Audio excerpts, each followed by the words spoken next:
Today, the policies and legislation of the European Union affect almost all areas of business and enterprise. The boating industry is no exception.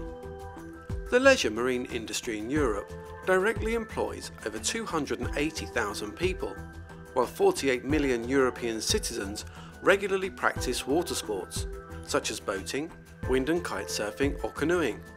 The number and diversity of employment opportunities, an annual turnover of 23 billion euros, as well as its wider impact on the tourism and leisure industry, makes the boating industry a significant contributor to the European economy. Il turismo è diventato col Trattato di Lisbona una delle politiche rilevanti della Commissione europea ed era ora, perché è un settore che fa quasi il 10% del prodotto interno lordo europeo, crea tantissimi posti di lavoro, quasi il 9% dell'occupazione europea, ed è un settore dove siamo molto competitivi e possiamo esserlo prima di più. A large number of activities and products of the boating industry are already regulated by the EU. It's essential for the industry to be present in Brussels, as it enables it to keep up to date with any relevant political debates and regulatory activities, which could affect its practices. Well, we expect the Commission to publish their proposals for a revision of the Recreational Craft Directive sometime this year, and I'm sure the European Parliament will want to scrutinise those proposals with great interest.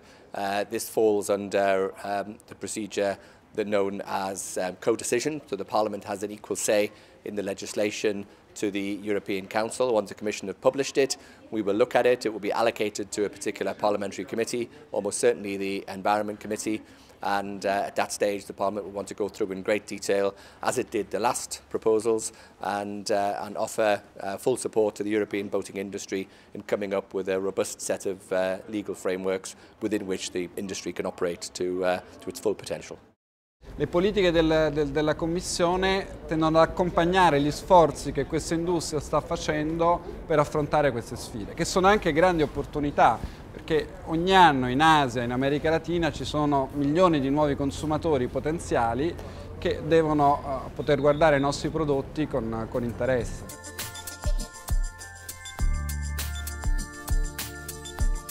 This work at the EU level is an ongoing and lengthy process. It can take up to 6 years for new legislation to be adopted, and can therefore often seem like a distant prospect to the realities of the boating industry. Nevertheless, it's this work and the quality of the boating industry's input throughout the process which will determine the eventual conditions for producing, selling and distributing products and services on the European market.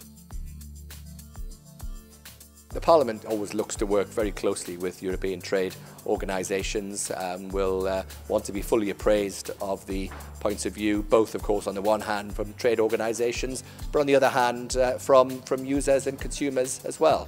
And it's the role of elected politicians to try and decide where the balance of truth and probability lies. And of course we have to work closely with member state governments as well in order to produce a legislative package that will satisfy all concerns in as far as that's possible. Founded in 2009, the European boating industry acts as a representative for the industry in Europe. It monitors developments in the EU institutions and promotes cross-border projects that benefit European boating companies and boaters.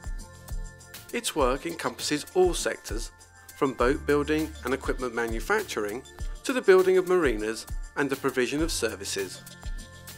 It covers many policy areas like technical and safety matters, sustainability and the environment, navigation, taxation and tourism.